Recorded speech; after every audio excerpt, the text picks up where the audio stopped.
शाम को 4 बजे से लेकर 7 बजे के बीच में शंकर और पार्वती के भ्रमण का समय रहता है। मेरे देव अधिदेव महादेव और माता पार्वती के भ्रमण का समय, भगवान शंकर पार्वती घूमने को निकल गए।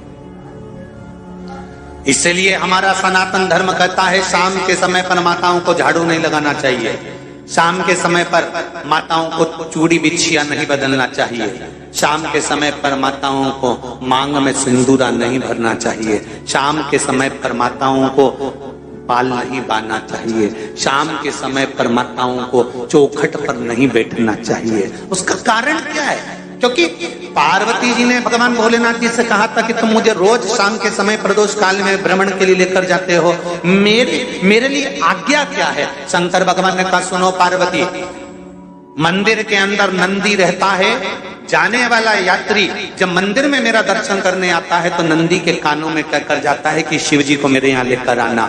मैं नंदी के अनुसार उनके घर जाता हूँ, मेरा काम है उनका कल्याण करना और तेरा काम है उनके घर की नारी को अखंड सौभाग्यवती का वर प्रदान करना, ये तेरा काम।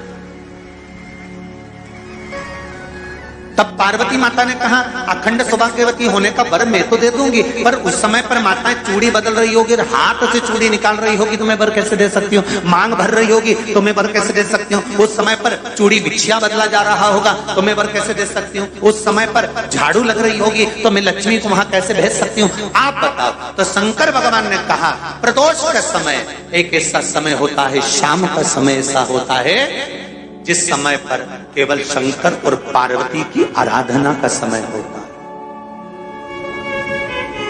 हम तो कई लोगों से कहते हैं अगर आपके यहां संपदा नहीं आ रही है, बहुत मेहनत कर रहे हो, फल नहीं मिल रहा, कहीं नौकरी, कहीं सर्विस या कहीं व्यापार या व्यवसाय में कहीं तकलीफ आ रही है, हम सबसे कहते हैं शाम का समय पकड़ लो, शंकर जी के मंदिर में दिया लगाना प्रारंभ कर दो।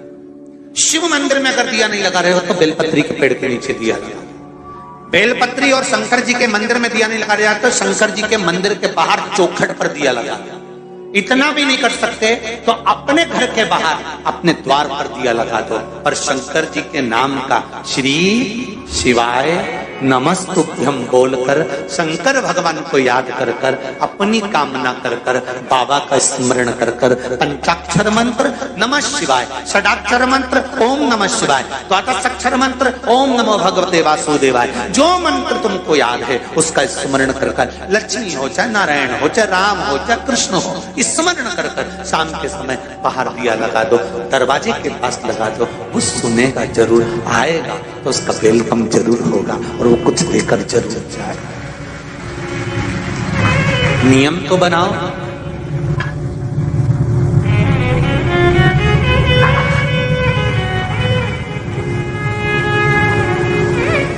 उसकी चौखट पर जाकर कहना होता है।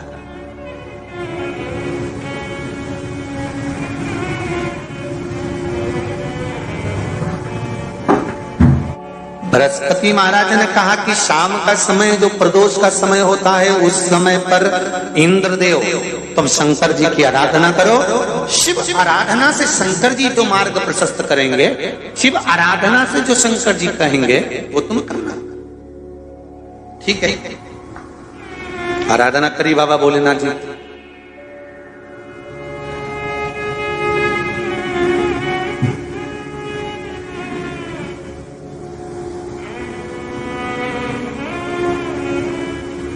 मालूम नहीं था इंद्रदेव को।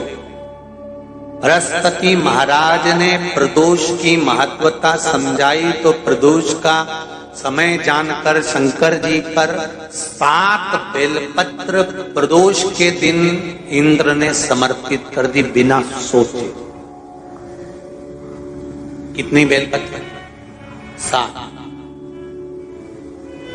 प्रदोष का व्रत करो चाहे ना करो, मंदिर में चढ़ी हुई बेलपत्र को उठा लो,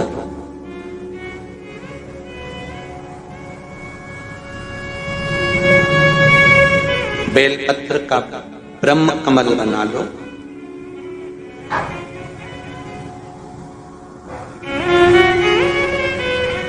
ब्रह्म कमल का मतलब होता है डंडी बीच में रहे, आसपास पत्तियां रहे। 7 पत्ती का ब्रह्म कमल बनाकर, जैसे ये पत्तियां हैं एक जैसी रखी हुई हैं, तो इसको फैला लिया, 7 पत्ती को आपस में फैलाकर ब्रह्म कमल बना लिया। प्रदोष का व्रत करें ना करें, जरूरी नहीं है कि वृक्ष से ही पत्ती लेकर आओगे तो ही शंकर जी को चढ़ाओगे। शिव जी पे से चढ़ी हुई उठाकर धोकर ब्रह्म कमल बनाकर बाबा से विनय कर कर, हे प्रभु आज मैं इस काम के लिए जा रहा हूं, बाबा मेरा यह कार्य है, बोलकर श्री शिवाय नमस्तुभ्यम बोलकर शिवलिंग पर समर्पित